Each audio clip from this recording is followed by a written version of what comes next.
Sa ngayon po, mismo ang pamunuan po ng AFP ay sinabi po sa atin na continuously nagche-check po sila at closely coordinating with the PNP regarding this.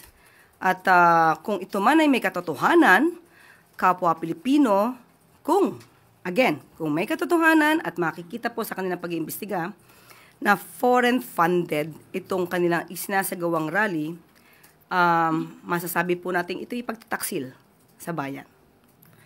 At hindi po nararapat ito na pinanghimasukan tayo ng ibang bansa. Ang politika natin ay mukhang pinanghihimasukan na ng ibang bansa. So, hindi po maganda.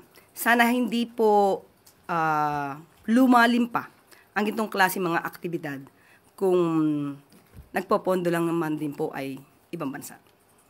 May direktiba po ba ang Commander-in-Chief tungkol dito?